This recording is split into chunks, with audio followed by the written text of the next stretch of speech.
Hello बच्चों, आज का हमारा टॉपिक है मल्टीप्लिकेशन रूल ऑफ प्रोबेबिलिटी, जो कि जिसका हम यूज़ करते हैं कंडीशनल प्रोबेबिलिटी रिलेटेड क्वेश्चंस को सॉल्व करने में। सीधी सी बात है, जब नॉर्मल प्रोबेबिलिटी सॉल्व करते हैं तो एडिशन रूल का यूज़ होता है, जो आपने 11th क्लास में पढ़ा होगा या 10th क्लास में भी पढ़ा होगा। और उसके बाद कंडीशनल प्रोबेबिलिटी आती है, जैसा कि हम 2-3 दिन से पढ़ते ही आ रहे हैं। एक इवेंट के अकर होने के बाद दूसरे इवेंट के होने के जो भी चांसेस होते हैं उसे बोलते हैं कंडीशनल प्रोबेबिलिटी। इसका मैं यहाँ पर फॉर्मूला लिख रही हूँ। फॉर्मूला क्या होता है इसका वो देख लेते हैं। कंडीशनल प्रोबेबिलिटी में जब इवेंट के अकॉर्डिंग बात करते हैं, अगर हमारे पास दो इवेंट है ए और बी तो क्या होगा। मैंने ले लिए यहाँ पर दो इवेंट्स ए और ई और F.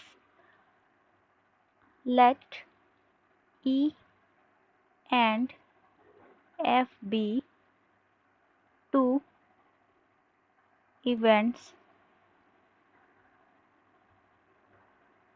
such that probability of E when F has already occurred is this, and main important thing is that probability of F which has already occurred not equal 0. Similarly here, probability of F given E equals probability of E intersection F upon E. Main thing is that denominator can't be 0. Now what we have to do? We will find out probability of E intersection F. From this formula, it will become probability of F into probability of E given F. Similarly from here, probability of E intersection F, or if here is any confusion, I will write here same as in question. Probability of F intersection E equals probability of E into probability of F given E. These are two formulas which we get from the conditional probability formulas. Now we know that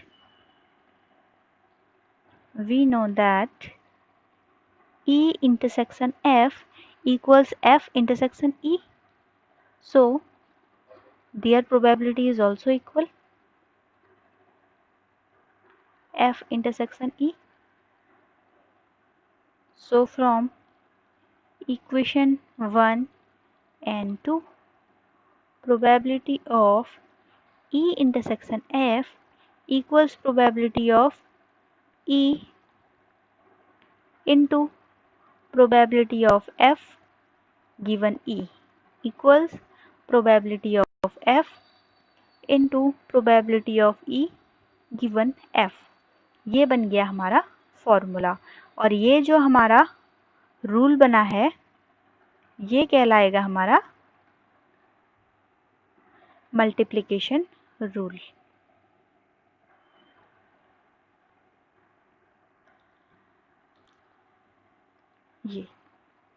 ये हमारा बन गया multiplication rule. इसका हम आगे use करेंगे अपने questions को सॉल्व करने में, ठीक है। ये तो तब की बात थी जब हमें सिर्फ दो इवेंट दे रखे थे। अब तब क्या होगा जब हमें सिर्फ एक इवेंट दिया होगा। जब हमें दो से, अभी तो सिर्फ दो की बात हो रही थी, लेकिन तब क्या होगा जब हमें दो से ज़्यादा इवेंट दिए होंगे, वो देखते हैं अब। इसी तरीके से अब मैंने तीन इवेंट्स ले लिए हैं ई एफ जी। किसी सैम्पल स्पेस को यानी कोई एक्सपेरिमेंट किया, उससे रिलेटेड मैंने तीन इवेंट्स ले लिए। अब हमें देखना है कि कंडीशनल प्रोबेबिलिटी में क्या चेंज होगा, यानी मल्टीप्लिकेशन रूल कैसे अप्लाई करेंगे। दो का तो हमने पढ़ लिया, पहले एक की प्रोबेबिलिटी इनटू दूसरे की कंडीशनल प्रोबेबिलिटी जब पहला इवेंट ऑलरेडी हो चुका है, या फिर सेकंड की प्रोबेबिलिटी इनटू फर्स्ट की प्रोबेबिलिटी कंडीशनल प्रोबेबिलिटी जब f ऑलरेडी हो चुका है। मल्टीप्लिकेशन रूल तो ये था हमारा। अब तीन इवेंट्स के लिए क्या होता है, ई एफ जी। अभी तक हमने ई और एफ लिया था, ई एफ जी लेके चलते हैं। तीनों का इंटरसेक्शन क्या होगा, मतलब तीनों के साइमल्टेनियसली होने के चांसेस क्या हैं। प्रोबेबिलिटी ऑफ ई यानी पहला इवेंट सिंगल कैसा होगा, इनटू सेकंड इवेंट के कंडीशनल प्रोबेबिलिटी होने के चांसेस जब पहला इवेंट हो चुका है, इनटू थर्ड इवेंट के होने के चांसेस जब ऑलरेडी फर्स्ट और सेकंड हो चुके हैं। इस तरीके से हम आगे बढ़ते जाएंगे। और एक चीज़ और, हम ई इंटरसेक्शन एफ को ई एफ भी लिख सकते हैं। अभी आगे कहीं क्वेश्चंस में आपको पी ई इंटरसेक्शन एफ की जगह पी ई एफ भी दिया होगा। तो पी ई एफ का मतलब है probability of getting both events simultaneously, means probability of getting E intersection F। तो इस टाइप के क्वेश्चंस में यहाँ पर दे भी रखा है E इंटरसेक्शन F को आपका EF लिखा है, इसलिए मैंने यहाँ पर क्लियर कर दिया। इस फॉर्मूले का हम यूज़ करते हुए अपना एक क्वेश्चन सॉल्व करते हैं, हमें पता चल जाएगा हमें अप्लाई कैसे करना है मल्टीप्लिकेशन रूल। अब हमारा एक एग्जाम्पल है जिसमें मल्टीप्लिकेशन रूल अप्लाई होगा। ये है हमारा example. 3 cards are drawn successively without replacement from a pack of 32 well shuffled cards. What is the probability that first two cards are king and the third card drawn is an ace? मतलब हमें क्या निकालना है? K intersection A, 2 bar king 1 bar S. इसे मैं P के A भी लिख सकती हूँ, बात एक ही है। तीनों का इंटरसेक्शन निकालना है। कैसे निकलेगा? मल्टीप्लिकेशन रूल में क्या बोला जाता है? पहले की प्रोबेबिलिटी इनटू सेकंड की प्रोबेबिलिटी जब पहला वाला हो चुका है इनटू थर्ड की प्रोबेबिलिटी जब पहला और दूसरे हो चुके हैं। तो पहले हम पहला वाला निकालते हैं। हमें पता है एक कार्ड में टोटल कितने, एक कार्ड के पैक में टोटल कितने कार्ड्स होते हैं? 52। तो टोटल नंबर ऑफ इवेंट्स कितने हो गए हमारे पास? 52। प्रोबेबिलिटी ऑफ गेटिंग किंग, हमारे पास टोटल किंग कितने होते हैं? 4 आउट ऑफ 52। तो ये हो गए मेरे पास 13। Next, probability of getting king, well already 1 king has drawn. एक किंग हमने निकाल लिया, उसके बाद तो कितना बचा? एक किंग हटाने के बाद 3 किंग बचे। और टोटल हमारे पास कितने कार्ड बच गए? अब हमारे पास 51 कार्ड बच गए। और अब थर्ड वाला देख लेते हैं। और तीसरा क्या निकालना है हमें? Probability of getting A when both king has already drawn. तो अब हमने 2 किंग हटा दिए हैं, तो कितने हमारे पास बचे? एस। एस तो फिर भी 4 बचे हमारे पास, लेकिन टोटल कार्ड्स कितने हो गए? अब 50 कार्ड्स। फॉर्मूला निकाल लेते हैं। फॉर्मूला क्या है? के इंटरसेक्शन ए, यानी 2 किंग और फिर एक एस निकालने के चांसेस क्या हैं? 4/52, ये 1/13 है, इंटू 3/51 इंटू 4/50। तो ये कितना आ जाएगा?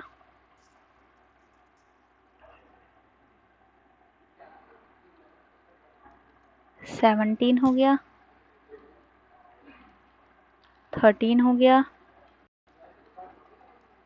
25 हो गया, ऐसे ही ये आंसर आ गया 2/5525। ठीक है। अब चलते हैं कुछ कंडीशंस पे, जब इंडिपेंडेंट इवेंट होगा तो क्या चेंजेस होंगे इसमें। इंडिपेंडेंट इवेंट होता क्या है वो देख लेते हैं। कोई भी दो या दो से ज़्यादा इवेंट्स इंडिपेंडेंट कब होते हैं? वो तब इवेंट इंडिपेंडेंट कहलाते हैं जब एक की अकरेंस से दूसरे को कोई फ़र्क नहीं पड़ता है। जैसे इसको हम समझते हैं एक एग्जाम्पल के थ्रू। मैंने एक सैम्पल स्पेस लिया, मैंने from a pack of cards, from a pack of cards, मुझे पता है कार्ड्स में कितने होते हैं? 52। एक इवेंट ले लिया मैंने गेटिंग अ स्पेड, और एफ ले लिया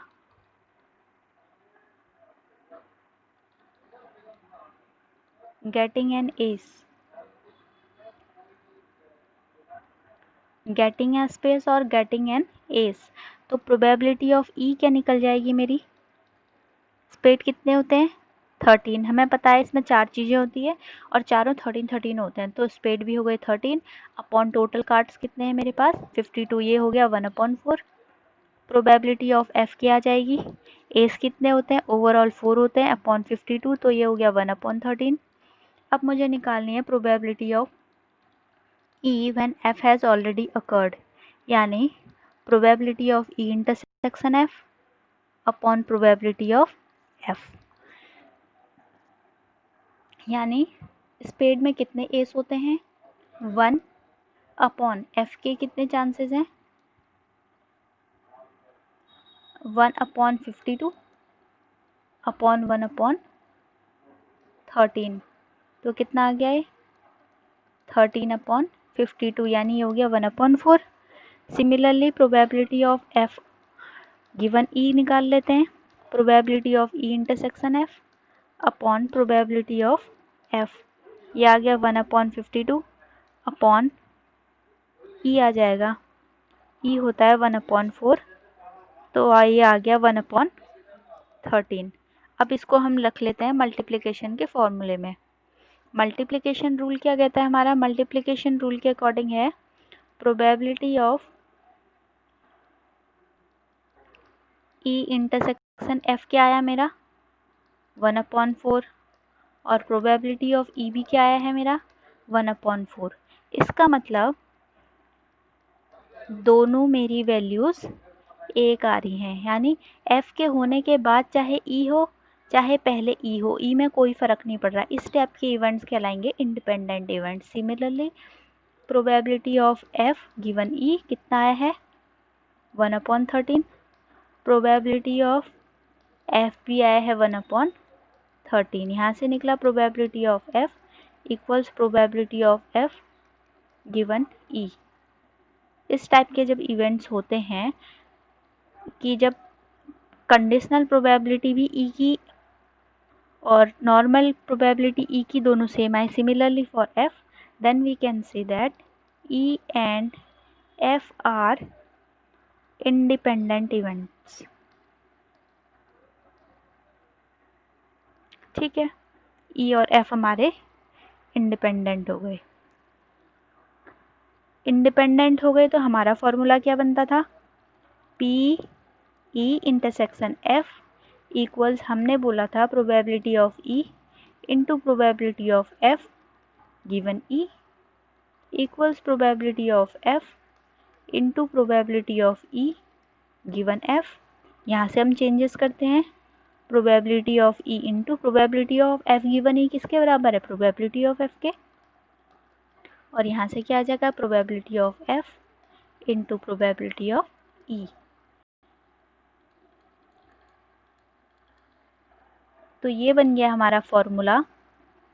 कब के लिए है ये फॉर्मूला, जब हमारे दो इवेंट्स इंडिपेंडेंट होंगे।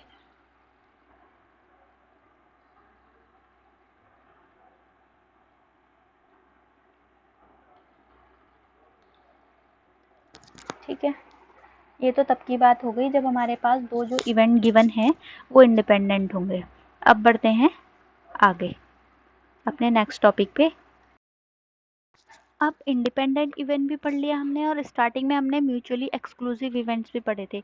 अब कभी कभी हो जाता है कि हमें लगता है म्यूचुअली एक्सक्लूसिव इवेंट्स और इंडिपेंडेंट इवेंट दोनों सेम ही हैं, तो इसमें कुछ डिफरेंस है, उसको हम देख लेते हैं क्या होता है इन दोनों के बीच डिफरेंस। पहले तो है दोनों की मीनिंग। म्यूचुअली एक्सक्लूसिव मतलब क्या होता है कि दोनों इवेंट्स एक साथ कभी अकर नहीं करेंगे, एक अकर कर रहा है तो दूसरा अकर नहीं करेगा। दैट मीन्स अगर हमने डाइस उछाला है तो डाइस में या तो इवन नंबर ही आएगा या तो ऑड नंबर ही आएगा। अगर मैं ए को मान लेती हूँ ऑड नंबर के आने के चांसेस हैं और बी को मान लेती हूँ इवन नंबर के आने के चांसेस है, तो एक बार अगर डाइस उछाला है तो ए और बी में से कोई भी एक इवेंट अकर करेगा, दोनों एक साथ अकर नहीं कर सकते हैं। यानी probability of getting A and B both is 0। Independent event में क्या बोल रहा है, वो बोल रहा है कि अगर एक इवेंट अकर कर रहा है उससे दूसरे इवेंट के होने या ना होने पे कोई फ़र्क नहीं पड़ता है। उसके बाद इसका मतलब probability of A intersection B equals probability of A into probability of B. ये तो हम अभी ऑलरेडी चेक कर चुके हैं ये क्या बोल रहा है इस चीज़ को, तो हम अभी चेक कर चुके हैं। उसके बाद इसमें वही चीज़ लिखी है, एक चीज़ अकर हो गई तो वो दूसरे की अकरेंस को ज़ीरो कर देगा। और इसमें बोला है एक चीज़ अकर हो गई तो दूसरे पे कोई फ़र्क नहीं पड़ेगा। और वेन डायग्राम अगर बनाते हैं, वेन डायग्राम मैंने राइट साइड पे बना रखा है। म्यूचुअली एक्सक्लूसिव में ओवरलैप नहीं करते हैं, लेकिन इंडिपेंडेंट इवेंट में वो ओवरलैप करते हैं। जैसा कि यहाँ हम देख रहे हैं independent event probability of A intersection भी कुछ निकलेगी वैल्यू, यहाँ पर ये ओवरलैप हो रहा है, लेकिन इधर प्रोबेबिलिटी ऑफ ए इंटरसेक्शन भी क्या आ रहा है हमारे पास, 5 आ रहा है। That's the difference between mutually exclusive event और इंडिपेंडेंट इवेंट। और एक चीज़ बात और समझने की है इसमें कि म्यूचुअली एक्सक्लूसिव इवेंट और इंडिपेंडेंट इवेंट, कोई भी दो इवेंट एक साथ नहीं हो सकते। या तो कोई भी दो इवेंट या दो से ज़्यादा इवेंट म्यूचुअली एक्सक्लूसिव होंगे या फिर वो इंडिपेंडेंट होंगे। लेकिन कभी अगर क्वेश्चन ये आए कि क्या कोई इवेंट्स म्यूचुअली एक्सक्लूसिव और इंडिपेंडेंट एक साथ हो सकते हैं, तो उसका आंसर है नहीं, वो एक साथ कभी एक ही इवेंट दो चीज़ नहीं शो कर सकता है, क्योंकि एक के लिए अकरेंस पॉसिबल ही नहीं है और एक को कोई फ़र्क ही नहीं पड़ता है। ठीक है, तो हो गई। अगर हमारे पास तीन इवेंट्स हों जो कि म्यूचुअली इंडिपेंडेंट हों, तो हमने जैसे बोला कि दो इवेंट्स का इंटरसेक्शन हमेशा उन दोनों के मल्टीप्लिकेशन के बराबर होगा प्रोबेबिलिटी के रिस्पेक्ट में। सिमिलरली ए सी भी होगा और बी सी भी होगा। अगर तीनों एक साथ अकर करते हैं तो तीनों के मल्टीप्लिकेशन के बराबर होगी उनकी साइमल्टेनियसली होने की प्रोबेबिलिटी। ठीक है, अब आते हैं हम। अब मैंने यहाँ पर कुछ एग्जांपल्स ले लिए हैं जो इंडिपेंडेंट इवेंट से रिलेटेड हैं और प्रूफ करेंगे कि इवेंट कब क्या चीज़ शो करता है। और क्वेश्चन क्या है हमारा, क्वेश्चन ये है कि हमें चेक करना है ई और एफ दोनों इवेंट इंडिपेंडेंट है या नहीं है। अभी हमने पढ़ा था इंडिपेंडेंट होने का क्या मतलब होता है, दोनों का इंटरसेक्शन दोनों के मल्टीप्लिकेशन के बराबर होगा, पहली चीज़। और दूसरी चीज़ हमने ये पढ़ी थी probability of A intersection B बराबर प्रोबेबिलिटी ऑफ ए होगा। बी पहले हो चुका है उससे कोई फ़र्क नहीं पड़ता, ए पहले भी प्रोबेबिलिटी वही रहेगी बाद में भी वही रहेगी। सिमिलरली बी अपॉन ए की वैल्यू क्या आ जाएगी, प्रोबेबिलिटी ऑफ बी। इनमें से कुछ भी अगर हमारा प्रूफ हो जाए तो हम कह सकते हैं कि ये इंडिपेंडेंट इवेंट्स हैं। तो हम पहले क्या निकालेंगे, पहले ई हमें क्या दे रखा है, पहले तो हम एस निकाल लेते हैं। एस क्या है, डाई को थ्रो किया तो हमारे पास 6 इवेंट्स होंगे, 1 2 3 4 5 6। अब ई क्या कहता है, ई इवेंट हमारे पास है number appearing is the multiple of 3, यानी 3 और 6 हो गए। एफ क्या आ गया मेरे पास, नंबर अपियरिंग इज इवन 2 4 6, ये 3 नंबर ये हो गए। प्रोबेबिलिटी ऑफ गेटिंग ई 2/6, 1/3 हो गया। प्रोबेबिलिटी ऑफ गेटिंग एफ ये हो गई मेरे पास 1/2, क्योंकि ये 3/6 था। अब मुझे क्या निकालना है, probability of E intersection F. E और एफ में क्या कॉमन दिख रहा है, सिर्फ 6, यानी 1/6 आ गया। यहाँ हम देख रहे हैं probability of E intersection F equals probability of E into probability of F आ रहा है, implies that E and F are independent events. Clear है, इसे आप दूसरे तरीके से भी सॉल्व कर सकते हो और पहले से भी, जिससे मन करे उससे सॉल्व कर लो। ठीक है, अब आ रहे हूँ मैं नेक्स्ट एग्जाम्पल पे। ये है मेरा next example. 3 coins are toss simultaneously. एक तो हेड और टेल आया, फिर एक हेड बना एक टेल बना, फिर यहाँ से head head, head tail, tail head, tail tail. फिर इधर से यहाँ लिख ले रही हूँ head head head, head head tail, head tail head, head tail tail, फिर tail head head, tail head tail, and last one TTH TTT। 1 2 3 4 5 6 7 8 हमारे पास 8 इवेंट्स हो चुके हैं, 8 आउटकम्स हो चुके हैं। इसमें से ए क्या है? या तो 3 हेड आएंगे या 3 टेल आएंगे, HHH या फिर TTT। और एफ के होने के चांसेस क्या हैं? एटलीस्ट 2 हेड, कम से कम 2 हेड चाहिए, यानी 3 हेड भी हो सकते हैं। और जहाँ जहाँ पर 2 हेड हैं वाले आउटकम्स हम उठा लेते हैं। हो गया। एटलीस्ट 2, इसमें है 2, 1 2 3 4, 4 इवेंट्स ऐसे हैं जिसमें 2 आ रहे हैं। और जी क्या है मेरे पास? एटमोस्ट, यानी मैक्सिमम 2 हेड्स, मैक्सिमम 2 हेड्स भी ले लेते हैं। फिर किस में है? HTH, फिर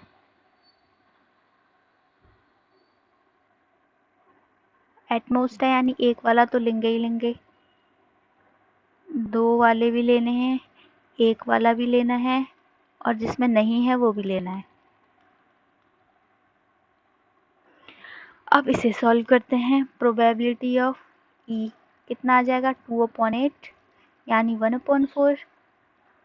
प्रोबेबिलिटी ऑफ एफ कितना आ जाएगा? 4/8, यानी 1/2। और प्रोबेबिलिटी ऑफ जी कितना आ जाएगा? 7/8। 1 2 3 4 5 6 7। अब क्या निकालेंगे हम? Probability of E intersection F निकालते हैं। ई और एफ में क्या क्या कॉमन है? यहाँ 2 ही टर्म है, सिर्फ एक कॉमन है जो है HHH, यानी 1/8 हो गया। Probability of F intersection G कितना आ गया? एफ और जी में क्या क्या कॉमन है? ये वाला नहीं आएगा क्योंकि इसमें 3 H हैं। ये वाला फिर एक ये कॉमन है, एक ये कॉमन है, एक ये, 3 टर्म्स हैं जो कॉमन है, 3/8 हो गया। और प्रोबेबिलिटी ऑफ ई इंटरसेक्शन जी, ई और जी में क्या क्या कॉमन है? सिर्फ TTT कॉमन है, यानी 1/8 आ गया। अब हम इंडिपेंडेंट इवेंट्स के लिए जो भी मल्टीप्लिकेशन रूल होता है वो लगा लेते हैं। हमारा फॉर्मूला क्या कहता है? फॉर्मूला कहता है कि probability of E intersection F किसके बराबर होना चाहिए? Probability of E into probability of F के। तो प्रोबेबिलिटी ऑफ ई कितनी है? 1/4। प्रोबेबिलिटी ऑफ एफ कितनी है? 1/2। तो टोटल आ गया मेरा 1/8। यहाँ मुझे दिखाई दे रहा है कि दोनों चीज़ें सेम वैल्यूज़ दे रही हैं, यानी probability of E into probability of F के बराबर आ गया। इससे पता चला कि ई एंड एफ मेरे दोनों क्या हैं? इंडिपेंडेंट इवेंट्स हैं।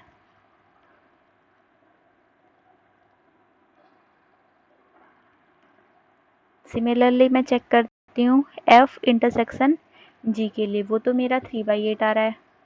और probability of F, probability of G क्या दिखाएगा? 1/2 इंटू 7/8। क्या ये सेम आएंगे? नहीं आएंगे।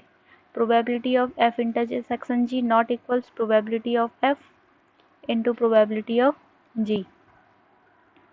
तो यहाँ से हम कंक्लूजन ले सकते हैं कि F and G are not independent.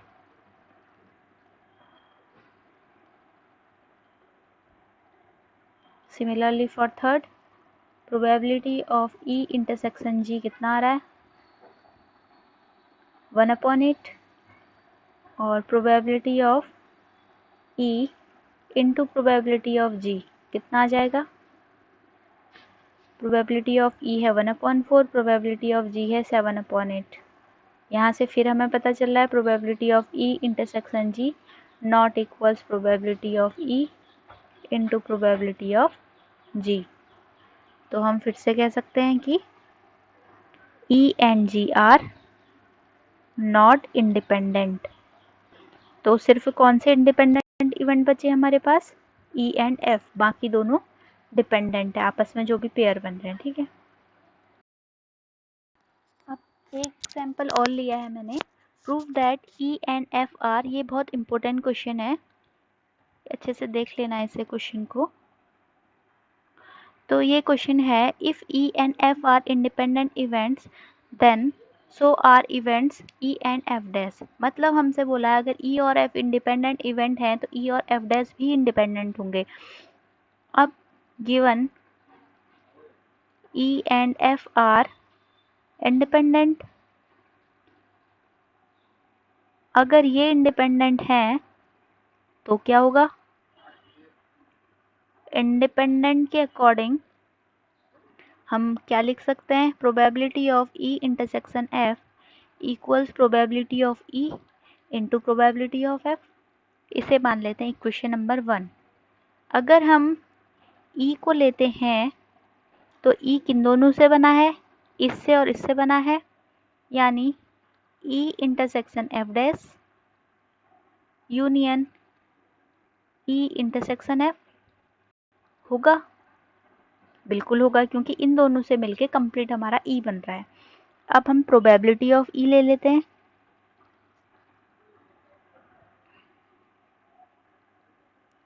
Probability of E intersection F dash plus probability of E intersection F हो जाएगा ये।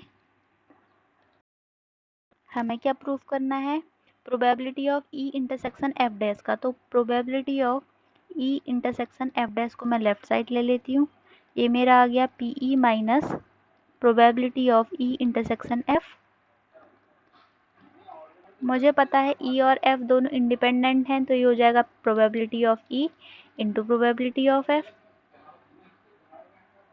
प्रोबेबिलिटी ऑफ ई अगर मैं कॉमन ले लूँ तो ये आ गया 1 minus probability of F.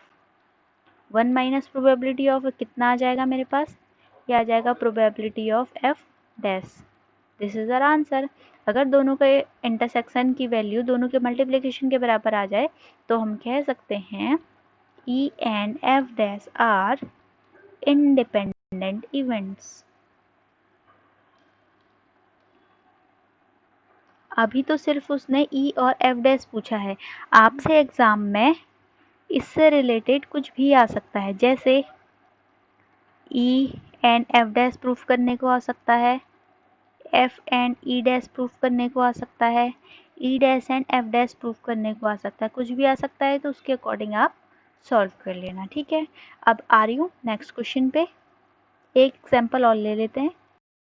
Next example है, if A and B are two events then probability of occurrence of at least one of A and B is given by this। हमें ये प्रूफ करना है, given A and B are independent और independent होंगे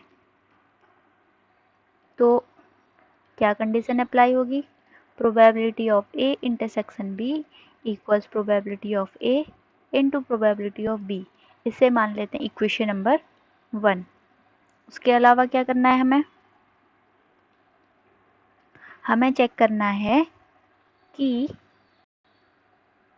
निकालना क्या है हमें, एटलीस्ट यानी यूनियन A इंटरसेक्शन B, इन दोनों में से किसी एक के होने के चांसेस। तो फॉर्मूला क्या होता है हमारा, probability of A plus probability of B minus probability of A intersection B। तो पहले तो हम इक्वेशन 1 से वैल्यूज पुट कर देते हैं। ये आ गया probability of A probability of B।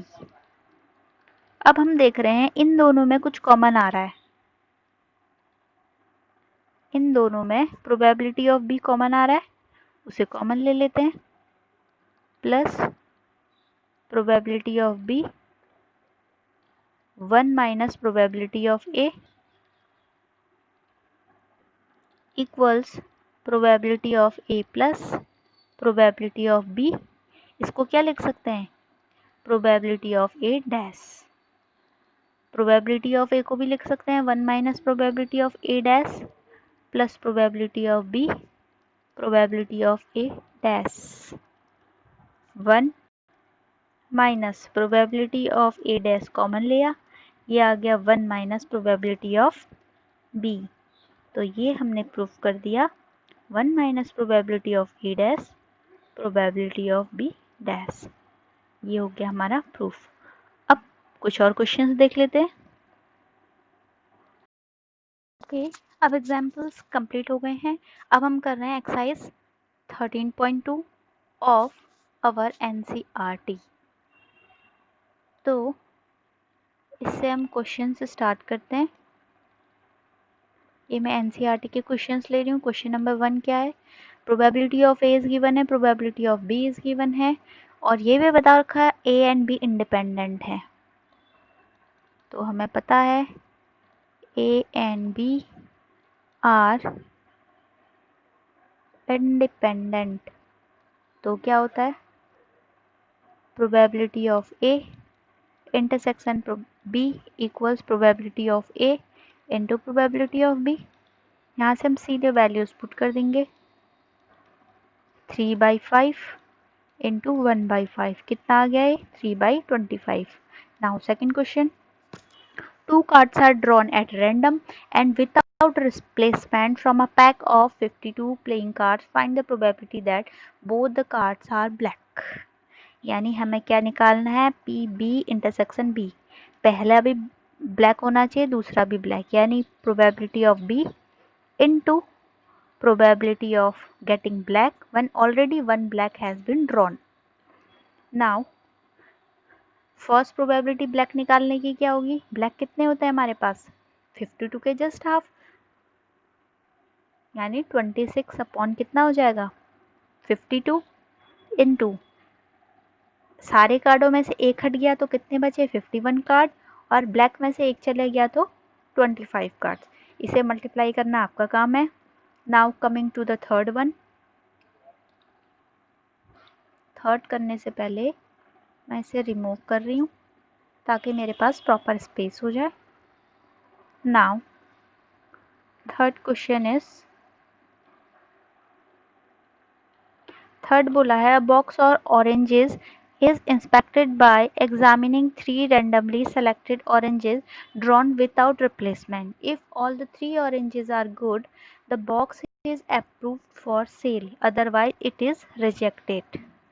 Find the probability that a box containing 15 oranges, out of which 12 are good and 3 are bad, will be approved for sale. हमें क्या बताने हैं? प्रोबेबिलिटी अप्रूव सेल के लिए अप्रूव हो जाएगा, और cell के अप्रूव होने के क्या है कि सारे ऑरेंजेस हमारे गुड होने चाहिए। ठीक है, फिर से मल्टीप्लिकेशन रूल अप्लाई होगा, यानी हमें क्या निकालना है? गुड ऑरेंजेस के चांसेस बताने हैं। तो ए लिख लेती हूँ मैं। पहले तो मैं इवेंट्स लिख लेती हूँ। मेरा ए इवेंट हो गया getting a good orange. Be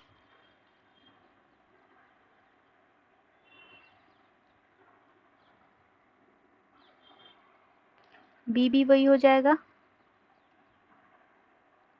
getting a good orange in second time, और सी हो जाएगा again getting a good orange in third time. तो हमें पता है तीनों हमें क्या चाहिए? अच्छे चाहिए। According to using the multiplication rule of probability of A into probability of B when A has already occurred, into probability of C when probability of A and B has already occurred. तो पहले हम निकालते हैं probability of A। कितना आ जाएगा? हमारे पास good कितने हैं? 12 अपॉन टोटल कितने हैं? 15। Now next B upon A, यानी एक ऑरेंज जा चुका है अच्छा, अपॉन टोटल ऑफ 14 बचे हैं। Now third C given A intersection B, दो अच्छे ऑलरेडी जा चुके हैं, कितने बचे? 10 आउट ऑफ 13, टोटल में से भी दो कम हो गए। अब फॉर्मूले में पुट कर देते हैं ये वैल्यूज। सॉरी, थोड़ा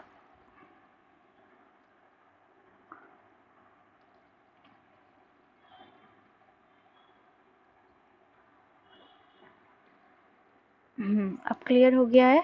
अब वैल्यूज पुट कर देते हैं इसमें। Probability of A intersection B intersection C equals क्या हो जाएगा मेरे पास, वैल्यूज पुट कर देते हैं। 12 into upon 15, 11 upon 14, 10 upon 13। Answer आप खुद निकालेंगे, इसका कैलकुलेशन आपका काम है। Now fourth question.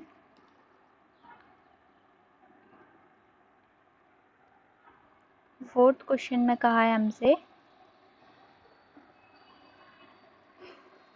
a fair coin and an unbiased die are tossed.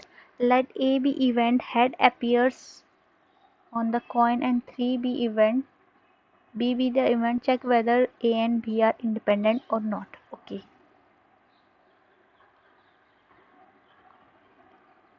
Fourth question में बोला है एक कॉइन और एक डाई हमने टॉस किया। तो पहले तो हम सैंपल स्पेस बना लेते हैं। H1, H2, H3, H4, H5, H6. Similarly, T1, T2, T3, T4, T5 and T6। तो टोटल हमारे पास आउटकम्स कितने हो गए, 12 outcomes. Out of this A event में क्या कहा है, head appears on the coin, यानी H1, H2, H3, H4, H5, H6 6 event हो गए। तो प्रोबेबिलिटी ऑफ गेटिंग ए क्या हो जाएगा, 6 अपॉन 12, 1 अपॉन 2 हो गया। What is event B, event B is we have to get 3 on the dice. We are getting 3 on the dice 2 times. H3, T3. So what is the probability of getting B? 2 upon 12. This is 1 upon 6. Check whether A and B are independent or not. इसके लिए हमें क्या निकालना पड़ेगा, पहले A intersection B।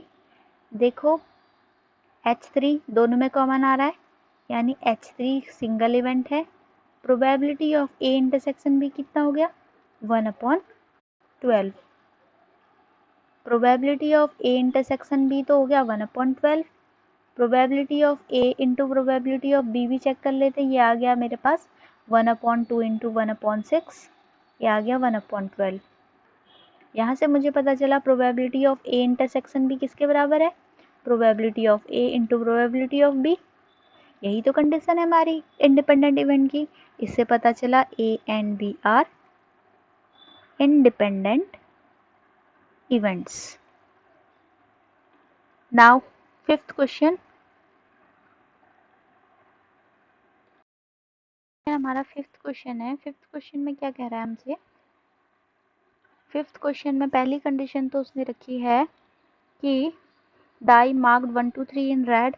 1 2 3 जो numbers हमारे dice में उनको रेड कलर कर दिया, 4 5 6 हैं उनको ग्रीन कलर कर दिया। उस टाइप के हमने डाई को टॉस किया तो सैंपल स्पेस हमारा 1 2 3 4 5 6 ही रहेगा, क्योंकि डाइस में तो नंबर यही आएंगे।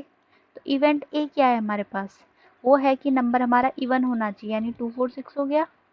और बी क्या कहता है, बी कहता है नंबर रेड होना चाहिए। स्टार्टिंग वाले नंबर्स रेड हैं तो ये 1 2 3 हो गया।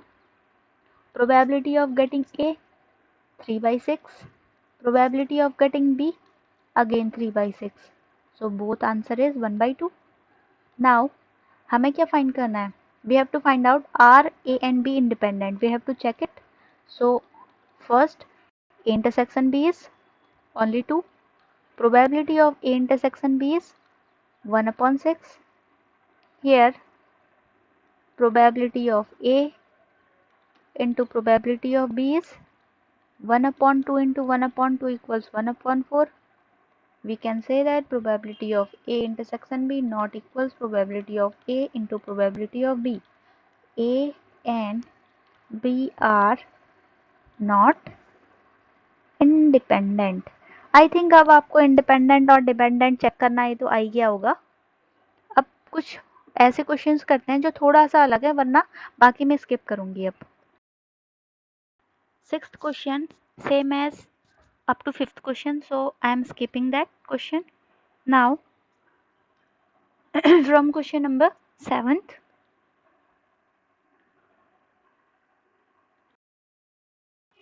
क्वेश्चन नंबर 7th क्या है? क्वेश्चन नंबर 7th हमसे कह रहा है,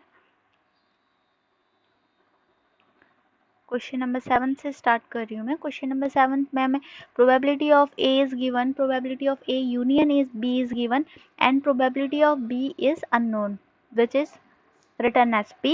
We have to find out P when we have two conditions. First is they are mutually exclusive and second is they are independent. So first, when A and B are mutually exclusive.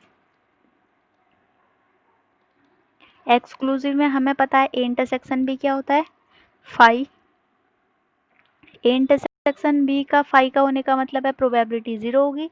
अगर probability 0 होगी हम formula use कर लेते हैं, probability of A union B equals होता है probability of A plus probability of B minus probability of A intersection B. Values put करते हैं, 3/5 equals 1/2 plus P minus 0। P की वैल्यू आ गई 3/5 माइनस 1/2। इसको आप सॉल्व करोगे। Now second part, A and B are independent. Independent होंगे तो क्या होगा, इंडिपेंडेंट होंगे तो probability of A intersection B हो जाएगा probability of A into probability of B. Values put कर देते हैं, probability of A union B equals probability of A plus probability of B minus probability of A probability of B. ये हो जाएगा half plus P minus half P, 3/5। ये हो जाएगा मेरे पास half plus half P 3/5, half P equals 3/5 minus half. इसको आप सॉल्व करोगे जो भी आंसर आ रहा। Now next question, next question में पी ए पी बी आपको दे रखा है, इंडिपेंडेंट इवेंट है, तो आपको ए इंटरसेक्शन बी निकालना है। वो तो डायरेक्ट आपके फॉर्मूले से ही निकल जाएगा। उसके बाद ए यूनियन बी निकालना है, वो इस फॉर्मूले से निकल जाएगा आपके। फिर ए गिवन बी यानी probability of A intersection B upon probability of B, ये भी निकाल लोगे। ए इंटरसेक्शन बी यहाँ से निकल जाएगा और पी भी यहाँ से निकल जाएगा, और इसकी वैल्यू कितनी हो जाएगी, probability of A intersection B upon probability of A. 8th question भी आप खुद से करोगे। अब 9th क्वेश्चन में आते हैं, ए और बी दो इवेंट दे रखे हैं जिसमें probability of A probability of B A intersection B दे रखा है। ये कर लेते हैं हम 9th क्वेश्चन। अब क्वेश्चन है, हमें निकालना है probability of A not and B not. And का मतलब इंटरसेक्शन होता है, ए नॉट यानी P probability of A dash intersection B dash. इसको इजी करने के लिए probability of A union B का होल डैश, और डैश का मतलब क्या होता है, 1 minus probability of A union B. A union B का फॉर्मूला क्या होता है, probability of A plus probability of B minus probability of A intersection B. सारी वैल्यूज हमें ऑलरेडी दे रखी हैं, वैल्यूज पुट कर देते हैं। 1/4 प्लस 1/2 माइनस 1/8, ये आ गया मेरे पास 3/4 माइनस 1/8, ये आ गया 1 माइनस 5/8, तो ये आ गया 3/8। अब 10th क्वेश्चन है,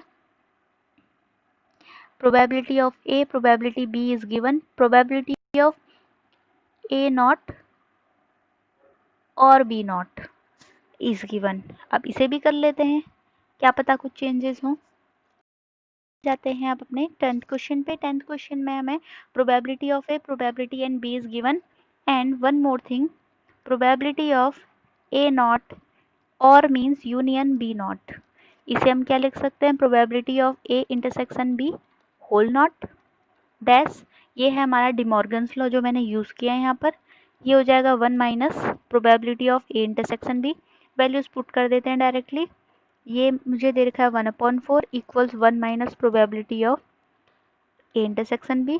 probability of A intersection B कितना हो गया 1 माइनस 1/4 यानी आ गया 3/4। अब हमें चेक करना है probability of A into probability of B, ये आ रहा है या नहीं आ रहा है। यह है 1/2 इंटू 7/12, ये आ गया 7/24। This means A and B are not independent. अब नेक्स्ट क्वेश्चन है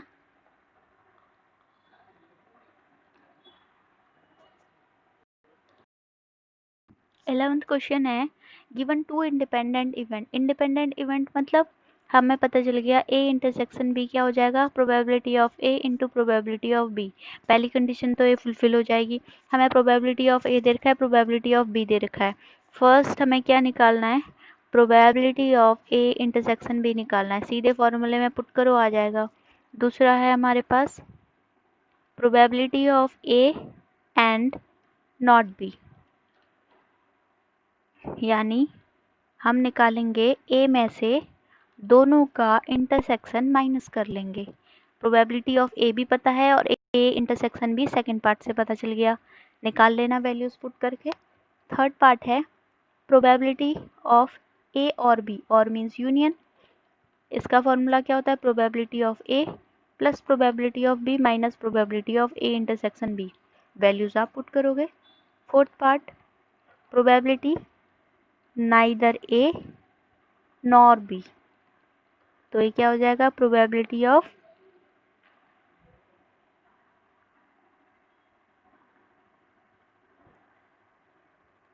इसमें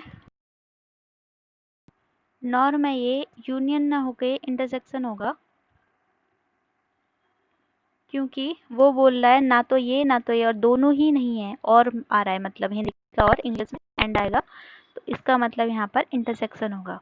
और इंटरसेक्शन का मतलब क्या हो जाएगा डिमॉर्गन्स लॉ लगा के अंदर हमारा चेंज हो जाता है यूनियन का इंटरसेक्शन, इंटरसेक्शन का यूनियन। ये हो जाएगा 1 minus probability of A union B. Values put कर दो आपका आंसर आ जाएगा। अब हम जा रहे हैं अपने 12th क्वेश्चन पे, उसे देखते हैं कैसे करना है। अब हमारा आ गया 12th क्वेश्चन। 12th क्वेश्चन में बोला है a die is tossed thrice, यानी 3 बार उछाला जा रहा है। The probability of getting an odd number at least once, कम से कम एक बार, 2 बार भी आ सकता है और 3 बार भी ऑड नंबर आ सकता है, यानी तीनों बार इवन नंबर आने के चांसेस 0 हैं। तो हम इवन नंबर के चांसेस निकाल लेते हैं, उनको माइनस कर लेंगे। तो हमें भी पता है कि जब भी कॉइन को टॉस करते हैं तो 2 चीज़ें आती हैं, तो दोनों के आने के चांसेस क्या हैं सॉरी, ये तो मैं कॉइन का बता रही हूँ, हमें बात करनी है डाइस की। डाइस में आते हैं 1 2 3 4 5 6, 6 नंबर आते हैं। इवन नंबर आने के चांसेस क्या हैं 3/6, ऑड नंबर आने के चांसेस भी 3/6। तो probability of getting an even number इन फर्स्ट थ्रो कितना हो जाएगा 1/2। फिर ऐसे ही हम probability of getting an even number इन ऑल 3 थ्रोज, मतलब तीनों बार हमें इवन मिलने के चांसेस क्या है 1/2 इंटू 1/2 इंटू 1/2, 1/8 हो गया। हमसे बोला है कि कम से कम एक बार ऑड नंबर आना चाहिए, यानी एक बार भी ऑड आ सकता है, 2 बार भी ऑड आ सकता है, 3 बार भी ऑड आ सकता है, लेकिन कभी भी ऐसा नहीं होगा कि तीनों के तीनों बार इवन आ जाए, तो हम उसको माइनस कर देंगे। तो अब लिख लेते हैं probability of getting an odd number at least once equals 1 minus probability of getting even number, क्या जाएगा 1 माइनस 1/8, आंसर आ गया मेरा 7/8। अब आ जाते हैं अपने नेक्स्ट क्वेश्चन पे। Next, our 13th question. Two balls are drawn at random with replacement from a box. Replacement main चीज, अभी तक हम विदाउट रिप्लेसमेंट पढ़ रहे थे, यहाँ पर विथ रिप्लेसमेंट है। ये चीज ध्यान रखना कि बॉल वापस रखी जा रही है या जो भी सामान हम निकाल रहे हैं वो वापस रखा जा रहा है, नहीं रखा जा रहा है, उससे काउंटिंग में चेंज आ जाएगा। तो हमारे पास 10 ब्लैक बॉल्स हैं, 8 रेड बॉल्स है, तो टोटल कितनी हो गई 18 balls. Find the probability that both balls are red. First part करते हैं, probability of getting first ball red क्या हो जाएगा। टोटल बॉल्स कितनी है हमारे पास, red balls 8 upon total balls 18, तो ये हो गया मेरे पास 4/9। अब क्योंकि रिप्लेसमेंट हो गया है तो वापस फिर से 18 बॉल्स हो गई हैं और रेड बॉल फिर से 8 हो गई हैं, तो फिर से सेकंड बॉल की प्रोबेबिलिटी क्या हो जाएगी कि वो रेड हो, 8/18, तो ये फिर से आ गया 4/9। तो probability of getting both balls red equals 4/9 into 4/9, ये हो गया मेरे पास 16/81। Second part is first ball is black, second is red, probability of getting first ball black. Black balls कितनी है हमारे पास 10/18, इसको सॉल्व करें, हो गया 5/9। Probability of getting second ball red क्या हो जाएंगे, रेड बॉल्स कितनी है 8 अपॉन टोटल बॉल्स 18, तो ये हो जाएगा 4/9। अगर इसे हम सॉल्व करते हैं, probability of getting first ball black and second red कितना आ जाएगा, दोनों को मल्टीप्लाई कर देंगे तो हो जाएगा 20/81।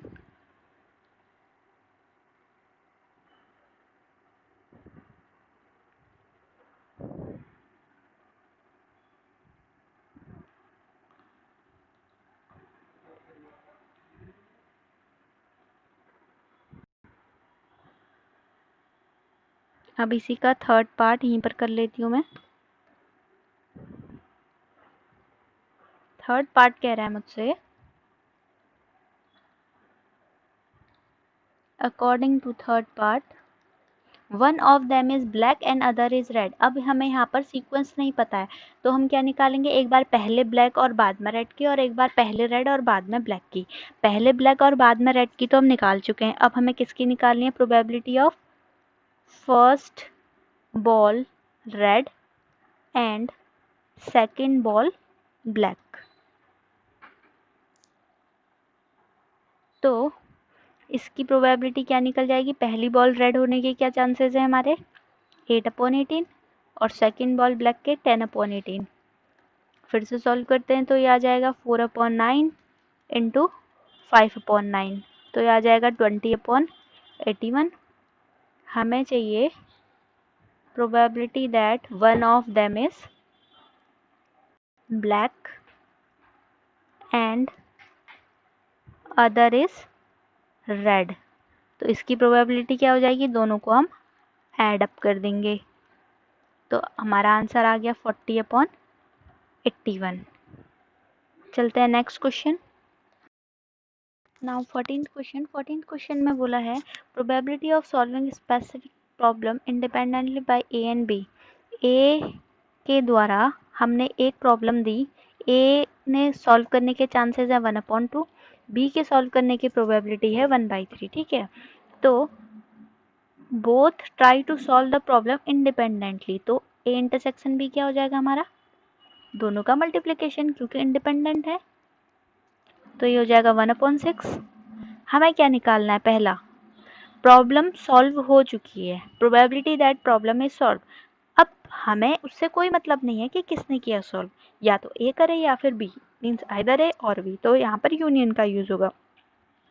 तो ये हो गया probability of A plus probability of B minus probability of A intersection B. ये तो आप आराम से कर लोगे। अब सेकंड पार्ट है exactly one of them solve the problem. Exactly one of them इसका मतलब या तो एक ने किया, दूसरे ने नहीं किया, या फिर पहले ने नहीं किया, दूसरे ने सॉल्व किया। तो probability of A, probability of B कैसे निकलेगी? 1 minus probability of B plus 1 minus probability of A probability of B. तो ये सॉल्व करके आ गया 1/2, 2/3 प्लस 1/2, 1/3। तो ये आ गया 1/3, 2/6 प्लस 1/6 3/6 हो गया ना, सीधी सी बात। ये अगर मैं ऐसे ही लिख दूँ 2/6 प्लस 1/6 तो ये 3/6, तो ये 1/2 हो गया। पहले का आंसर आप निकाल लेना। अब आते हैं नेक्स्ट क्वेश्चन पे, 15th क्वेश्चन बहुत इजी है। इससे रिलेटेड क्वेश्चन आपने एग्जाम्पल में भी अभी करा रखा है मैंने, तो आप खुद करेंगे। पहला है स्पेड और एस का है, और आपको उसके बाद चेक करना है कि इंडिपेंडेंट है या नहीं, यानी probability of E intersection F equals probability of E probability of F. ये आपको हर बार तीनों के लिए चेक करना है। एक बार ब्लैक है या नहीं है, एक बार किंग है या नहीं है, किंग और क्वीन के लिए, क्वीन और जैक के लिए। ये बहुत ईजी है, इसलिए आप इसे खुद करेंगे। अब मैं नेक्स्ट क्वेश्चन पे जा रही हूँ। अब आ रहे हैं हम अपने 16th क्वेश्चन पे। 16th क्वेश्चन है, in a hostel 60% of student read Hindi newspaper. Hindi newspaper पढ़ने के चांसेस हैं 60/100। ये हो गया 6/10, 3/5। Probability of reading English newspaper is 40/100। ये हो गया 2/5। Probability of reading both newspapers 20/100, यानी 1/5 हो गया। हमें क्या निकालना है? फर्स्ट पार्ट है हमारा probability that C neither reads Hindi nor read English, यानी probability of H dash intersection E dash. De Morgan's law लगाते हैं, डैश बाहर करेंगे तो बीच की वैल्यू चेंज हो जाएगी, और ये होगा 1 minus probability of H इंटर्स union E. Values put कर देते हैं, probability of H, probability of E minus probability of H intersection E. ये तो आप कर ही लोगे, बहुत ईजी है। अब सेकेंड पार्ट पे जाते हैं। सेकेंड पार्ट ये है, if she reads Hindi newspaper, यानी हिंदी न्यूज़पेपर पढ़ने का इवेंट ऑलरेडी हो चुका है। Find the probabilities that she read English newspaper. बहुत ईजी है, probability of E intersection H upon probability of H. Fourth part, no this is second.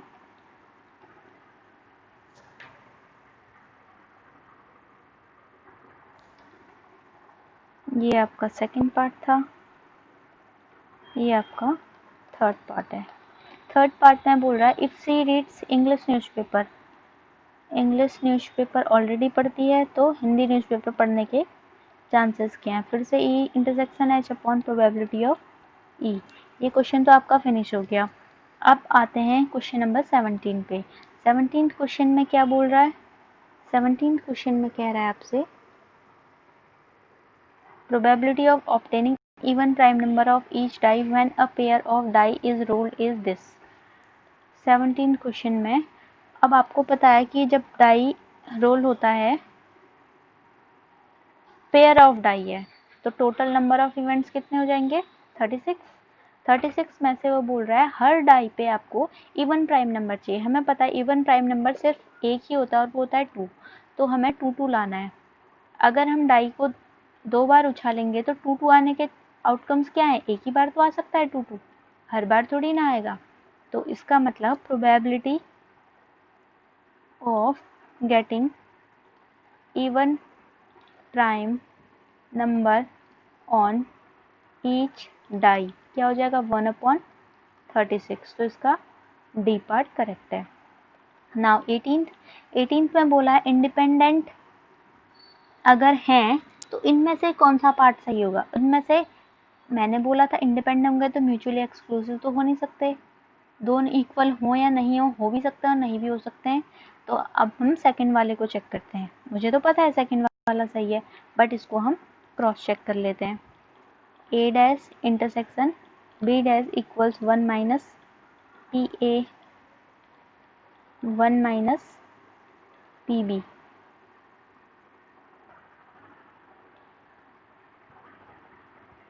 इसको solve करके हम इंडिपेंडेंट वाला बना देते हैं, ठीक है। इसे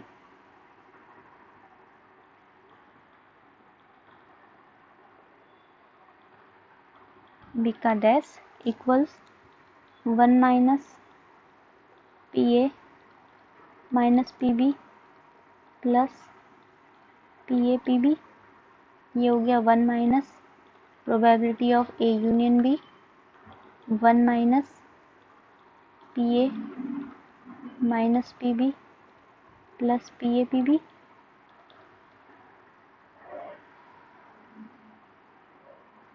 1 minus P A minus P B plus probability of A intersection B equals 1 minus P A minus P B plus probability of B.